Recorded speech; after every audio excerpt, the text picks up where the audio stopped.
All right, thank you so much. And to everyone that will be viewing this, well, one, it's a good day and welcome to everybody. We always love to start out. I say good day because we have two countries that are represented in the Innovation Challenge with the United States and Canada, and we go across four time zones. So I never start with good morning or good afternoon or evening because, and we think at some point Hawaii's coming in. So anyway, so then we'll be able to say we're five time zones. Okay, so anyway, welcome to everyone. For those of you who don't know me, I'm Dr. Bev Scott. I'm the founder and CEO of AYA.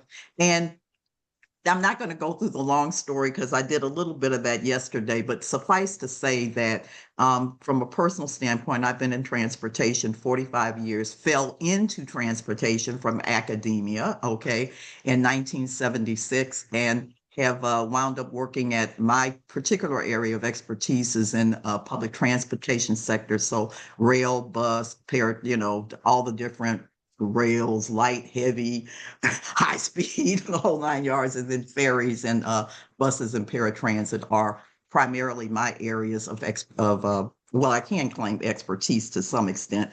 And but the key is I always say to people, you shouldn't ask that part. The important part is why have I stayed?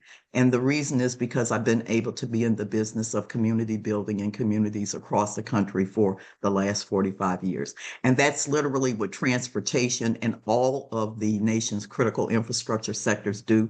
I won't belabor it, but there are 16 critical infrastructure sectors that have literally been defined by a presidential policy directive in the United States for the last 40 years. And you ask people who have been in this business for years, well, what are they? And I will tell you, I would give $1 million right now if you had somebody who could spout them out without looking at a piece of paper.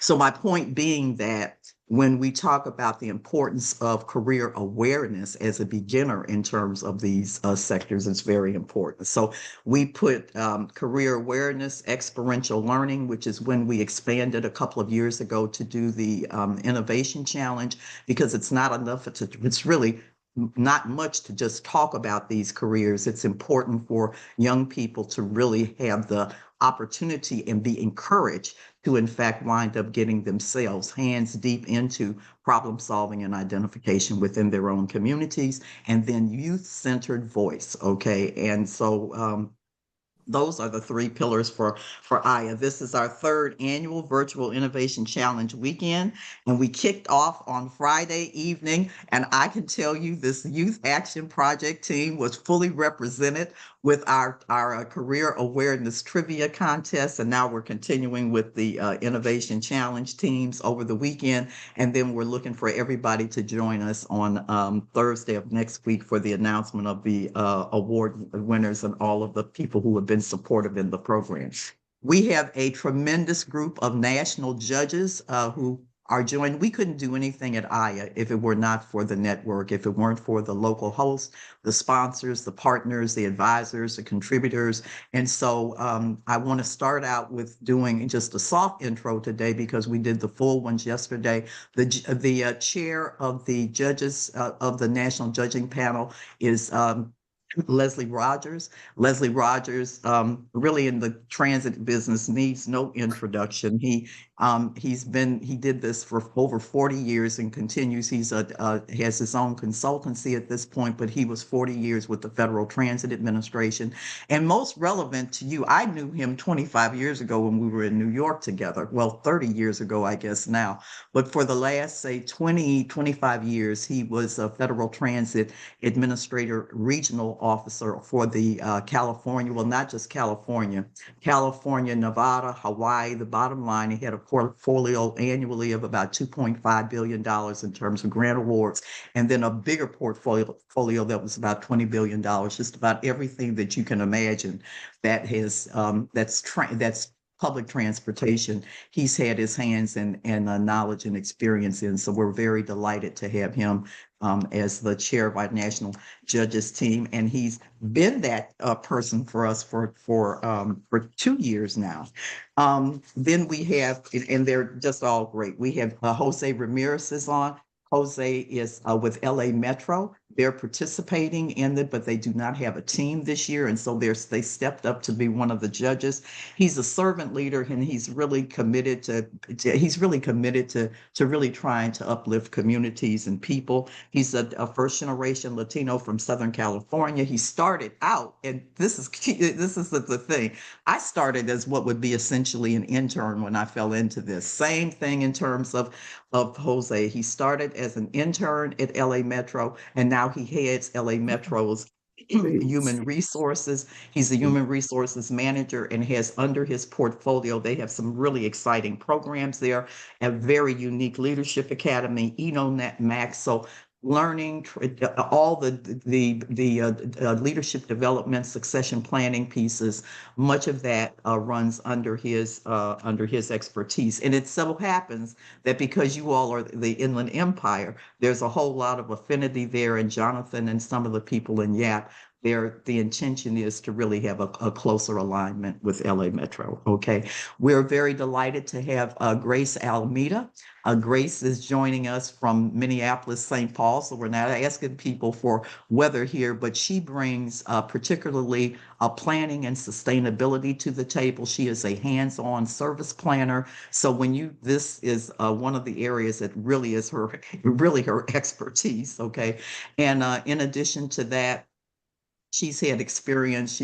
She's in Minnesota now, but she also has experience that she brings from Louisville, from another transportation agency in that area, and just a tremendous contributor. We're also very pleased to say that she was a recent graduate of the 2025 American Public Transportation Association APTA Emerging Leaders Program. So we also try to make sure that we have good diversity on the panel of judges.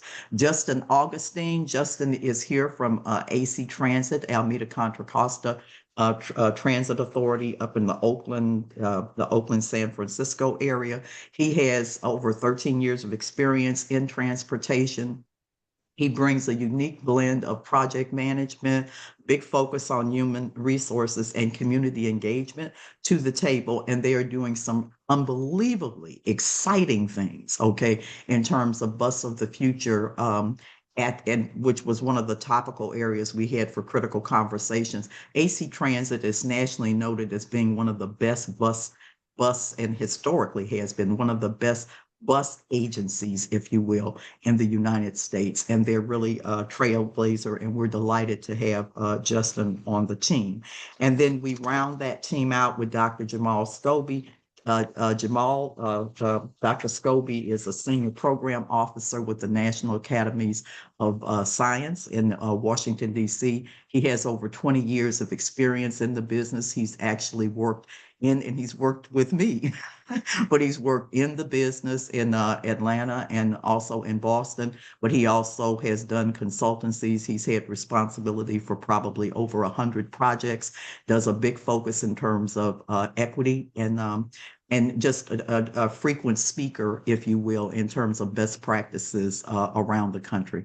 So I think I have touched all of the judges. Please, if I didn't, okay, holler, okay? But we're absolutely delighted to have this group of judges with us today. Now it gives me a real pleasure to be able to turn to the Youth Action Project team. Okay, I, I want to tell you a little bit about YAP, and we're very excited at AYA because we were looking for how to be able to bring the program into communities. And yes, it's important to have transportation agencies, but it's extremely important to wind up making the connection with community-based organizations. And YAP has really stepped up, if you will, to be that leader in this area.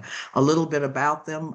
They've been at this for over 20 years. They've opened up the opportunities for particularly young people in the Inland Empire, historically underserved in the Inland Empire youth, because they were founded on the principle of nothing about me without me. Nothing about for me without me. Okay.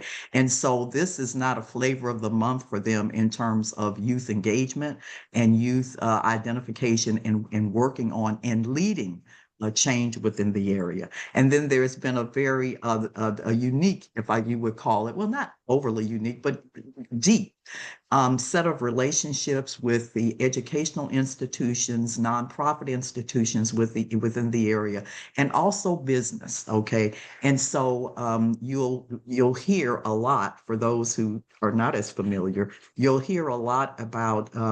The academic relationship with California State University, San Bernardino, and perhaps some of the other educational institutions, in addition to involvement by the transit agencies that are in the area. If I'm not mistaken, with the CSUSB, I know I've been very impressed with the Leonard Transportation Center that's there. In fact, when I met with them about 3 years ago and was talking about the program, they weren't doing the program per se, but they were actually doing the concept of what you do to actually get young people engaged in real life situations. Okay. And so, that's the YAP. That's the background on Youth Action Project. And now I want to talk about the team and actually your topic. Okay, and the topic is Team Ride Splits, and it's California State University, San Bernardino Inland Empire, and YAP. Team Ride Splits is tackling the Inland Empire's transportation challenges with a new kind of carpooling app. In a region where public transit is often unreliable and people are forced to drive alone, RideSplits helps everyday commuters connect with others going in the same direction.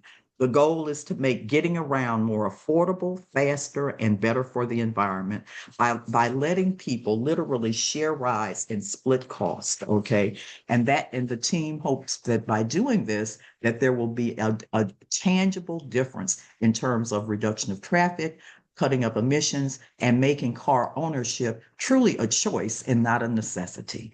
Ride splits also help students and low income workers avoid the pressure and the expense of buying older, expensive to maintain cars just to access basic necessities like access to school and work. And with a simple peer to peer model and built in safety features, Ride Splits aims to create a smarter, more connected way to travel. And now the introduction of this fabulous team. Okay, we'll kick off with And Ahmed. also, I will say, Dr. Scott, due to time constraints, it might be best to just go straight to the video. But I will say the judges have already received all the team bios and they have read through all of them. Okay, well, I'm going to still introduce them, but thank you. At least we'll introduce them. Ahmed Salim Burgos Naji, okay, who is the founder of Ride Splits.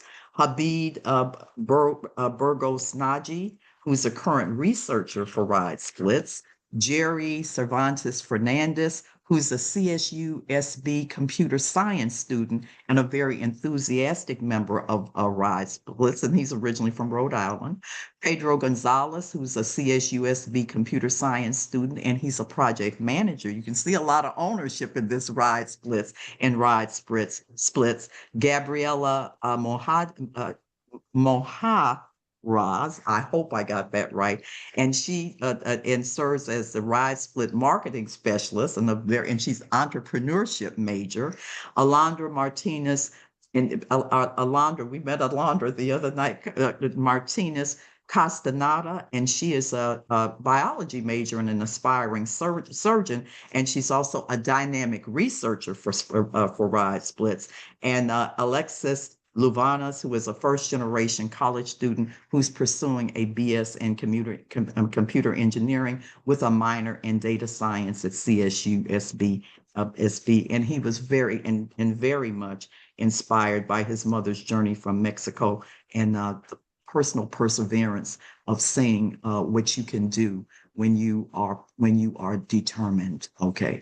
And so with that, a fabulous team. We'll send a note to the next group that they'll be will be a little tardy, but if you would now take it away. Awesome. Here is Youth Action Project, says 3 minute abstract video. My name is Alexis Luvanos. I'm Alondra Martinez. And I'm Ahmed Burgos. And we're all part of the RideSplits team. RideSplits is a startup from San Bernardino, California, designed to connect commuters who share similar origins and destinations. Can we turn the voice up if there's Social media platforms the volume? part It's already on. You might have to increase the volume on your end. The video is something like this. Okay, it's fine. Okay, thank you. Yeah, it is pretty low. Affordable for people to share rides. In a region where 73% of people still drive alone due to unreliable public transit, carpooling is one of the few practical options that we have in order to reduce car dependency. RideSplits allows riders to pay for a seat in a car of a student or worker who is already going the same way, helping them save money while giving drivers a way to earn back on higher gas prices. In the Inland Empire, where residents spend over half their income on housing and transportation, that's just a game changer. Our prototype is already live, and we have 6 developers building the full version, which is set to launch on August 24th of this year. This summer, we're testing with students who are staying in campus through community rides and weekend trips, and then we plan on expanding to the rest of the community of the student body. If we're successful, we'll scale with support from leaders like Congresswoman Norma Torres and SCAC Director Comia Hise, both of whom are looking for a smart mobility solution ahead of big events like the World Cup or the 2028 Olympics. Car dependency is a major issue across the United States, especially intense here in the Inland Empire. With limited public transit options, most people feel forced to own a car, and for low-income students and workers, that creates a financial strain. Maintenance, gas, insurance, it adds up quickly without a reliable alternative. Car dependency can lead to more traffic, higher emissions, and puts unnecessary pressure on our roads. We need a better solution, and carpooling offers a simple, sustainable, and more affordable way forward. Safety is a major concern for RideSplits, especially here in the Inland Empire, where violent crime has risen, with a 37% increase in aggravated assaults and 51% increase in homicides between 2017 and 2021.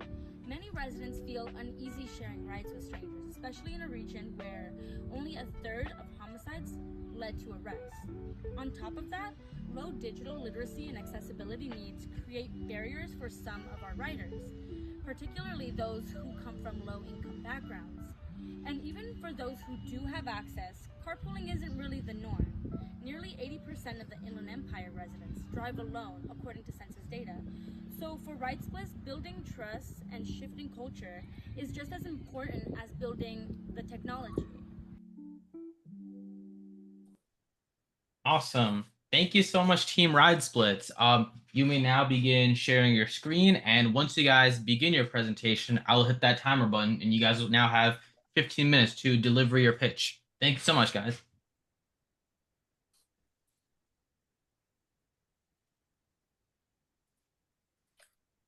All right, so hi judges.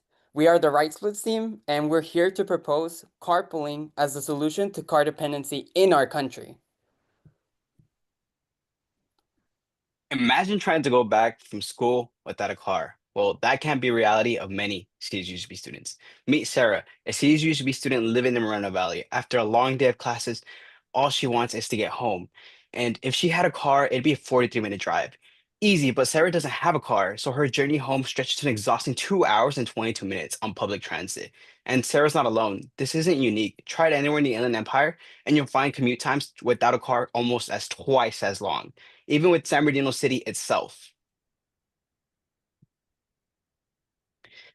Why is this such a problem? Because our public transit system simply isn't working for us. According to SCAG 2024 Performance Monitoring Report, less than 5% of commuters in our region use public transit for all trips.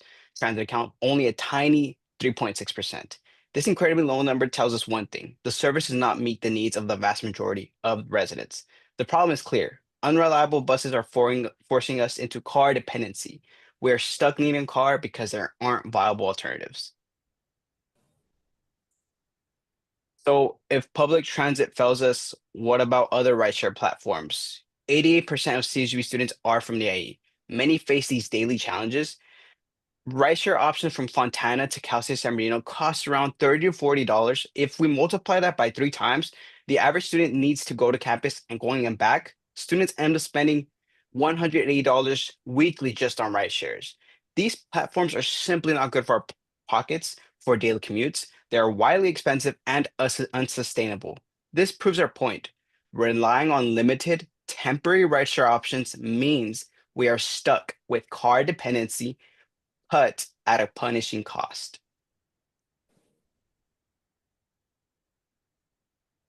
So it all comes down to car dependency.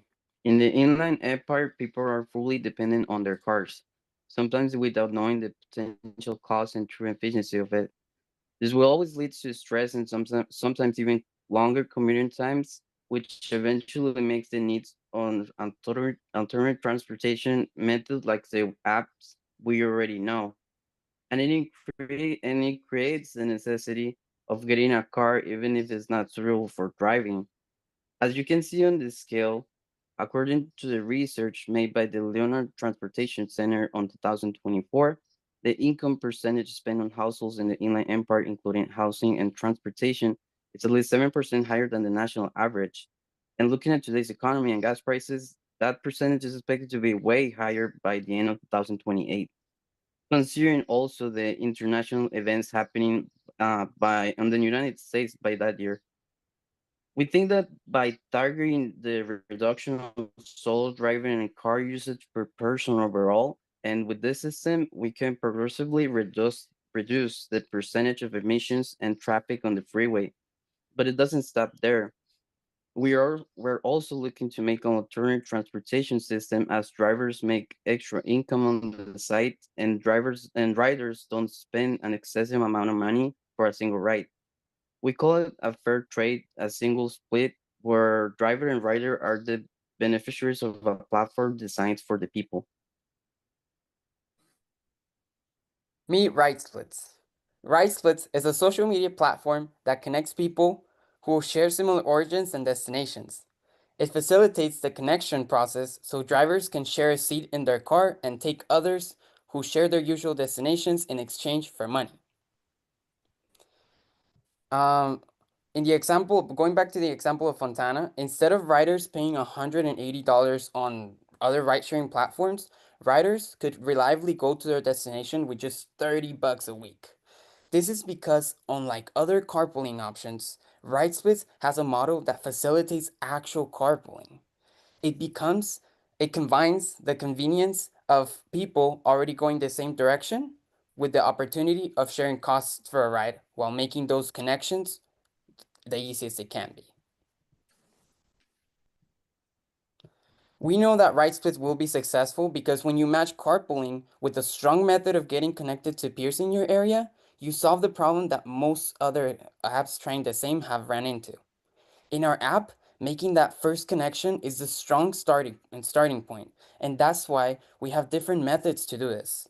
We have chat features where you can add people in your area as friends, chat with them, coordinate commutes with them, communities that are only limited to our users' imagination, and carpooling for events facilitated right within the infrastructure of our app as well.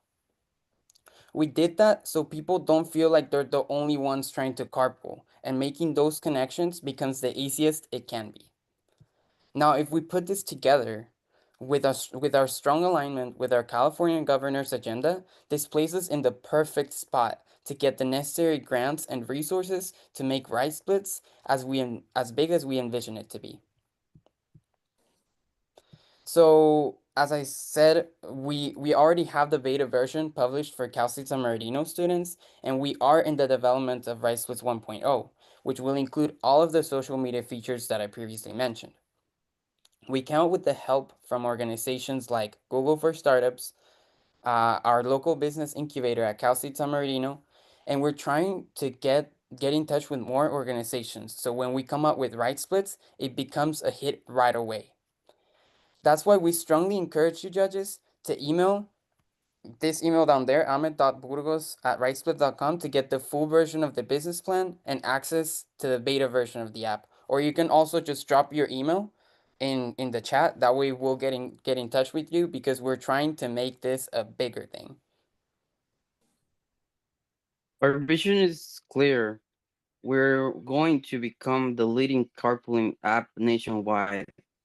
So for this, we're launching a strategy that begins with making a significant impact right here on the Inland Empire area. We'll kick off our start by forging strong connections with the San Bernardino County, particularly with workforce development programs. Our aim is to establish compelling incentives that encourage widespread adoption of our app. For drivers, this could mean gas cards, while riders might benefit from this from tryout vouchers. By directly addressing the needs of local commuters, we believe we can quickly build a dedicated user base and demonstrate the tangible benefits of carpooling. Our next strategy move involves collaborating with the California Department of Transportation, Caltrans. We're seeking to secure discounts on or price reductions on the fast track system within the Inland Empire for our drivers. We think this feature is crucial because offering savings on toll roads will provide a powerful incentive for drivers to sign up for our app, significantly increasing our services appeal and encouraging consistent usage. As we build a presence in California, we'll set our sights on a nation state. We plan to connect with SCAC Director Kome Ahise to explore event-based carpooling opportunities. And with the help and support of Congresswoman Norma Torres, this collaboration is designed to position us as the #1 carpooling app for major upcoming events.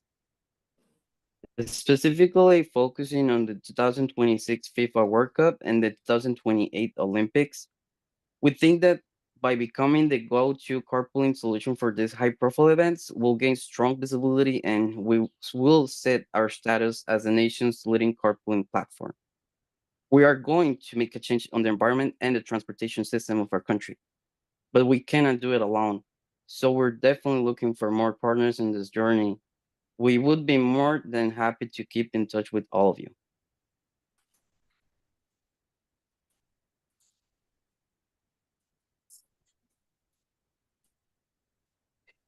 Here at RideSplits, we did market research and people have reported their main concerns are the following: accessibility for users, overall security, including a liability insurance, and car dependency culture backlash. As RideSplits, we're developing the features to help combat these obstacles, including features that with emergency contacts to the police and features allowing riders with special needs to access drivers with wheelchair accessible cars. In order to give users reassurance, we're going to incorporate an app-wide feature to obligate all users to pass a background screening, ensuring safety for all. Additionally, RideSplits is going to be carrying its own liability insurance as a company, offering an extra layer of protection and trust for the business. We also plan on making partnerships with California benefit programs to help give incentives to users, and this will overall promote the carpool culture across communities. So we talked about what RideSplits does. Let's talk about what it will do. So it comes down to the results of what it means to really apply RideSplits to the public. So tens of thousands of single occupant cars clog the IE freeways each morning. As we all know, we're all witness to it, taking your kids to work or, school. So here's what we're working with right now. So on the left side, this is 2 days numbers. So IE commute times are 33 minutes average. It's a very long time. 80% of drivers drive alone. 1,500 per year dollars lost in traffic, and 1.5 million tons of CO2, other known as carbon, I believe, per year from commutes. Now with the impact of RideSplits integrated to the public, we ran some numbers, and let's assume that only 15% of commuters are carpooling today. So the numbers change significantly as average commute times are reduced by half, approximately 50%. And this is what, 16.5 minutes average? Families can own fewer cars, so that means 80% of drivers driving alone is significantly reduced. $9.7 million saved in commuter costs, and 340 tons of emissions eliminated per year. On the right side, there's a histogram showing us the IE, areas, and San Bernardino is 31.5 minutes, which is a very long time. I heard you guys had children, so this is, we're giving you options. So, 16.5 minute average is really good. So when we carpool, even just 15% cuts these numbers in a non-linear trend, meaning if the closer we get to 15%, the exponential impact it is on the freeways. RideSplits brings these benefits to scale. The data proves fewer cars, less traffic, and cleaner air.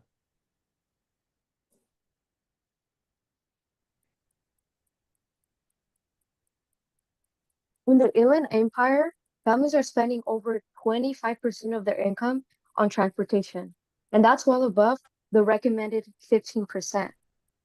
Public transit is limited and unreliable, leaving many communities, especially students, without dependable options. And that's where RideSplits comes in. Our platform offers affordable, student-led carpooling, filling the gap left by public transit and giving people safer, faster access to school, work, and healthcare.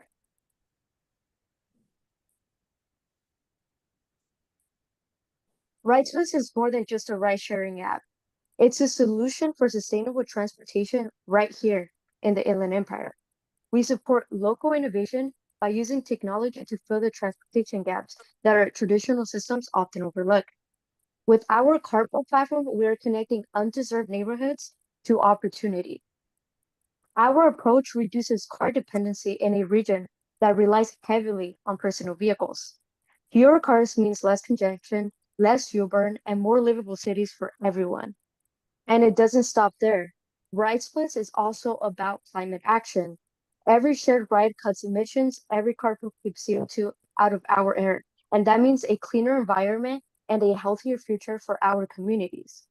This graph just shows how powerful the impact can be. As RideSplits adoption grows, the reduction in solo commuter emissions rises rapidly. With just 46 million users nationwide, RideSplits could reduce solo commuter emissions by over 50%. And that's not just numbers. That's cleaner air, cooler cities, and real climate progress. We're not just getting people from place to place, we're building a smarter, cleaner, more connected region at a time. Car dependency is a quiet demon that we have not been able to get rid of since the 1960s. Ride splits is the equitable and the sustainable solution that compromises between car and no car. We are more than an app. We are building a community that is centered on shifting the way commuters get around. We are putting the IE on the map with plans that diversifying to serve other communities long underserved. But by achieving this mission, we will be ending car dependency in our country. So judges, will you ride with us? Awesome. Thank you so much, Team Youth Action Project, Team RideSplits. You may now end your screen share. I'm going to now pass it over to the chair of the Board of Judges, Mr. Leslie Rogers, for your 15-minute Q&A session with the judges. Thank you so much, and Leslie, take it away. Thank you, Isaiah, and thank you and congratulations to the app team for the development of your project. I have a particular interest in the Inland Empire. Before I retired from the FTA, I spent about every quarter for 4 years visiting San Bernardino and Riverside for the construction of the Omnitrans SBX Bus Rapid Transit Project and Metrolinx South Paris extension. So I'm familiar with the 10 and the 60 and the 15 and the 215, and it's incredibly hot out there in the summer. That was my takeaway. But again, congratulations to the team.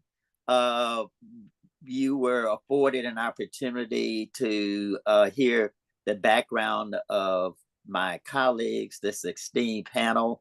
I think we'll start in a reverse order from what we did yesterday.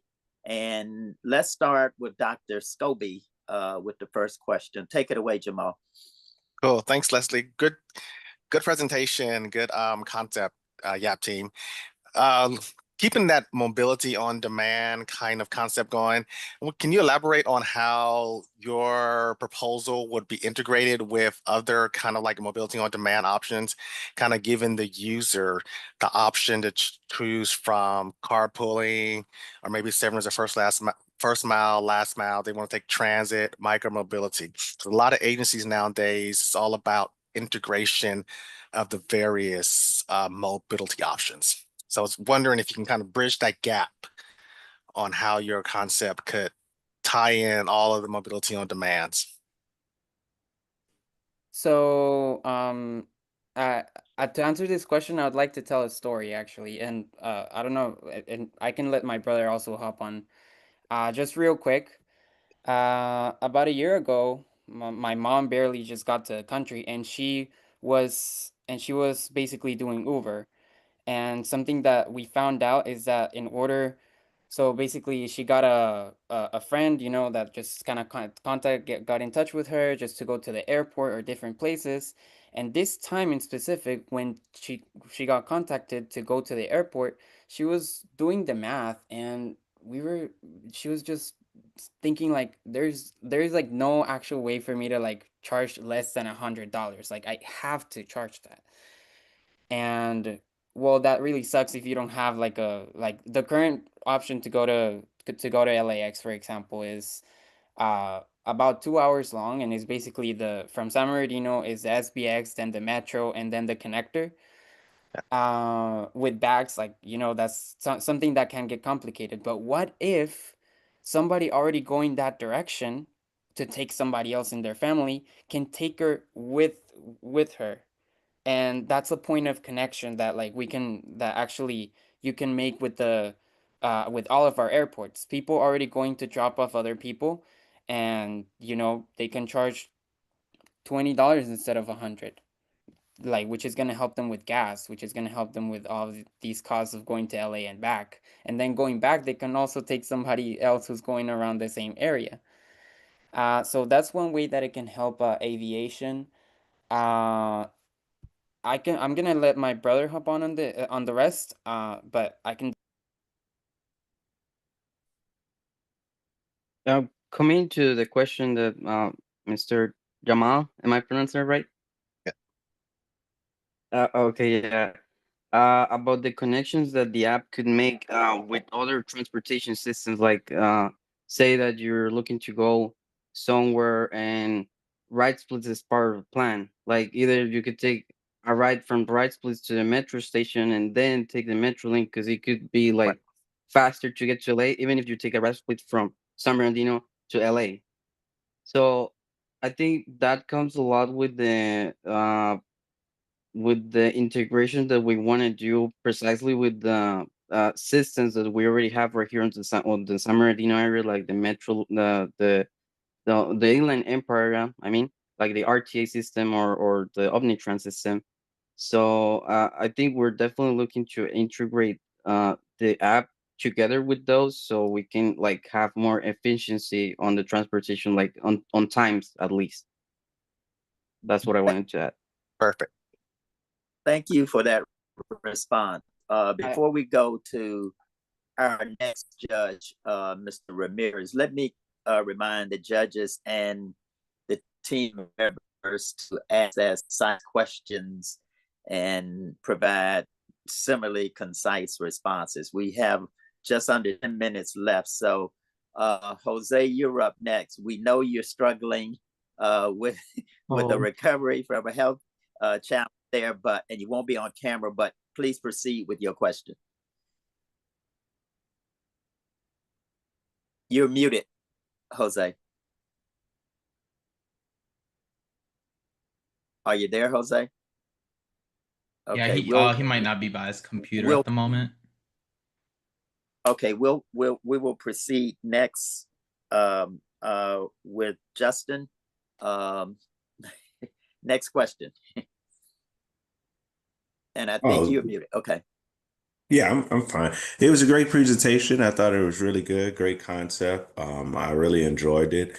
I don't really have I guess the only thing I would say is that um I would be curious to see how it will work. I live in the city, downtown in the city. I mean, a ride share and everything like that would be great going to like, I guess, little small places like grocery store, stuff like that. But because I would be more thrilled to see it working in like rural areas and like kind of like see it piloted out with like kids to kind of see, since that would be like kind of the one destination everybody's going to school. And I mean, it's kind of like similar to, as you say, a presentation to like a carpool, but I would love to see it like piloted in like a rural community where it's picking and dropping off kids that are all going to the same location. I think it answer a lot of safety questions as well. But overall, I thought it was really good. I don't have any serious questions. I just would like to see it piloted in a rural area. Thank you, Justin. Let's proceed next to Grace. Yeah, this was a great presentation, great concept. I know as a student, I would have really loved to have a tool like this. For me, it was about 4 hours to get from where I went to school to my house. So I often had to, try and find rides and pair up with somebody. So my question is, what have you seen throughout this process? You said you're ready to launch. What have you seen as the biggest challenge so far? And how have you or how will you address those challenges? And then on the flip side, can you share a little bit about what you've seen as the biggest successes or wins?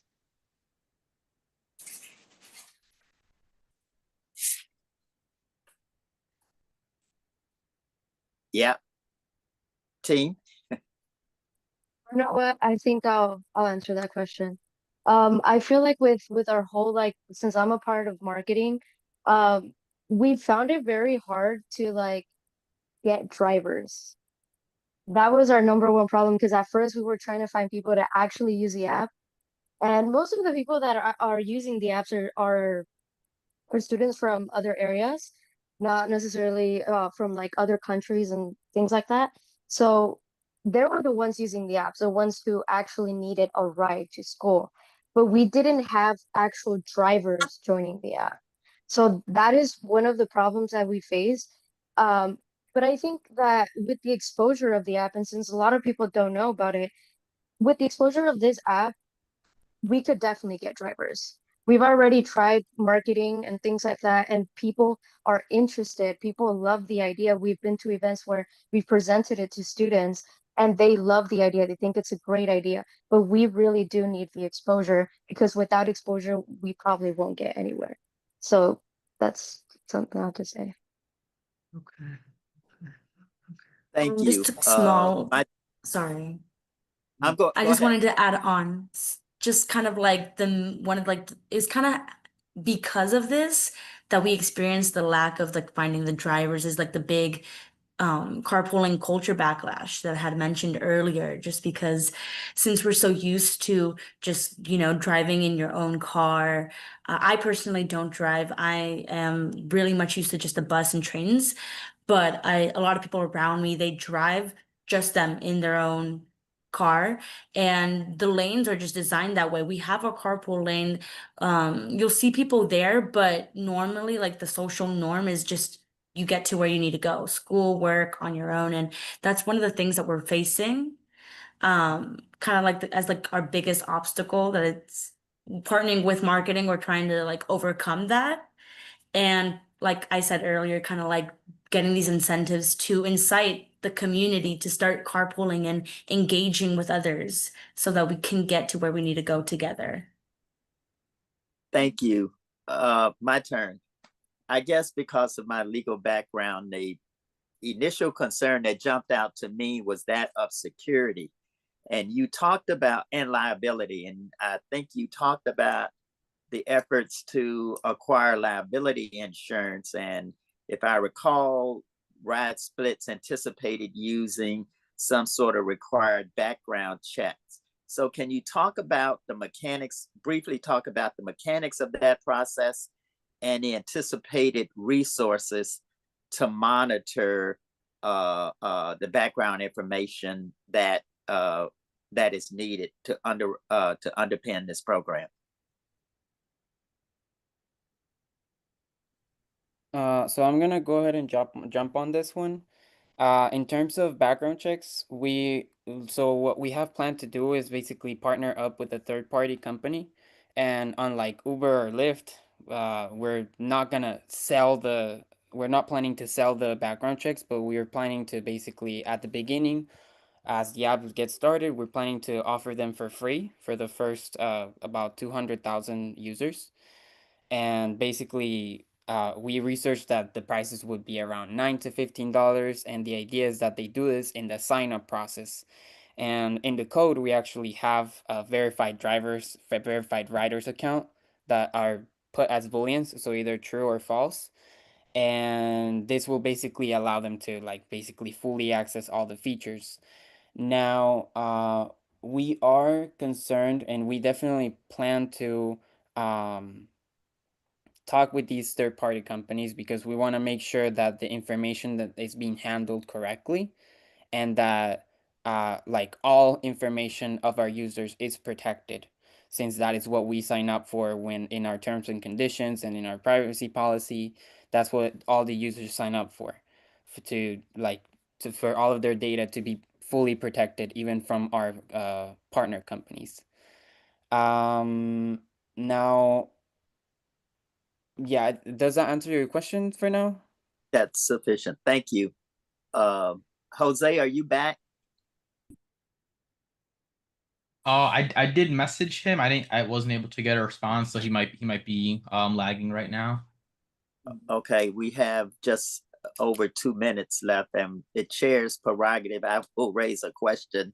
Can you talk about generally the considerations that will be needed to address the parameters of how drivers set their relevant costs for a ride? I mean, I think you're probably competing with TNCs like Lyft and Uber. So what might be the parameters of a cost structure? So yeah, this is something very important. Unlike Uber and Lyft, the idea is that people are like we rely on the idea that people are already going the same direction. We're not hiring drivers, but we're just allowing people to get in our service to offer rides that basically they're already gonna do.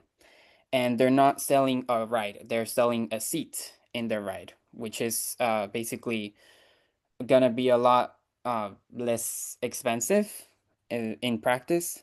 Now, another feature that it has is that drivers are allowed to set their prices. And the idea behind this is that since like drivers ultimately are gonna see the most value into this, since like, offering a ride to LA for $20 and having four people is $80 going and $80 back, that is a no-brainer for many from the Inland Empire because an Uber is 100 at least. Um, so like based with that in mind, the idea is that drivers start competing for riders in their area. So the normal competition that natural competition that they will do is lower the prices. If this person is doing 15, I'm gonna do 12. Then I'm gonna do 13, but then I'm gonna better my service so I actually like answer for this 13. And we actually have put reviews, star ratings where you can actually justify if you're charging more or less. But the idea is that we offer the best service at the lowest cost, so it's accessible for everyone. I want to add on to Well, this.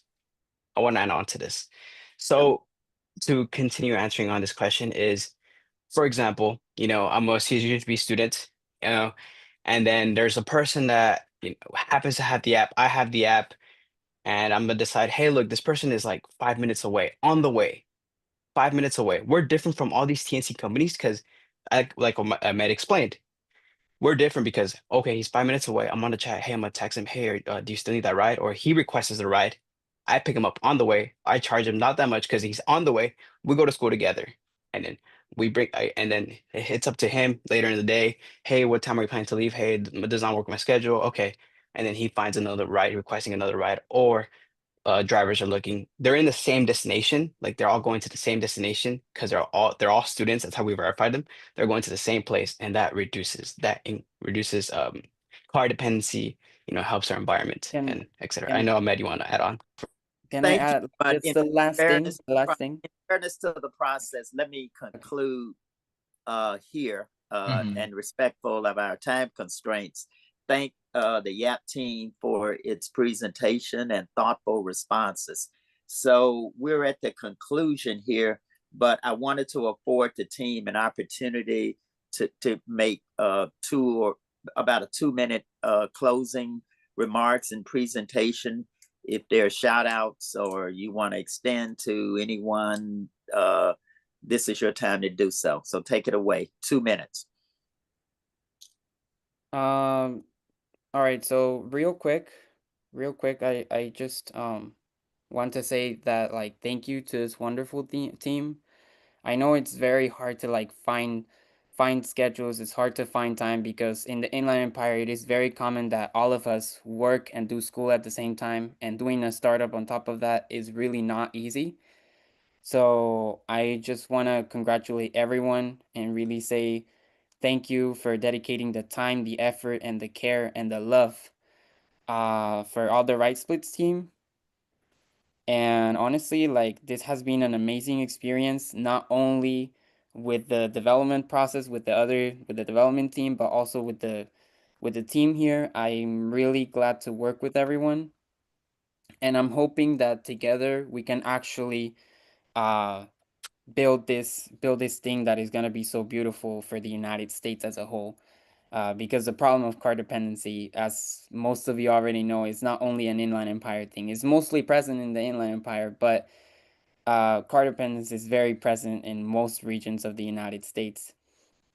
So we're planning to help that issue. We're planning to make Americans free of car dependency, like be able to choose their transportation method. So we are, and as I said, we're hoping to seriously just put this together, partner up with some of you, and really get this thing to become that what it's supposed to become. Now I know Alondra wants to say something, so I'm gonna close it there. I wanted to make a remark again. Thank you for everyone and their time.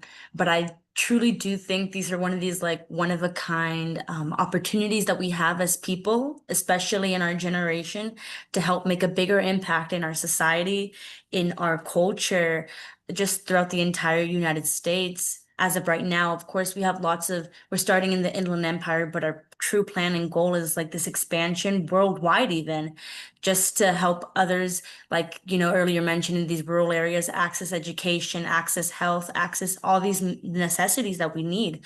um and so I think it's more important now than ever to just jump on this journey and help ourselves, help our generations to come, and just invent this new culture. So yeah, thank you. Very well said. Thank you, and thanks to the entire YAP team, all of its members. Thank you again. It's a wrap here. Dr. Scott, you want to do any concluding remarks? Just to before we say, close out? yeah, absolutely, awesome topic and presentation. And so we're so deeply honored for your participation, and we look forward to seeing you on Thursday.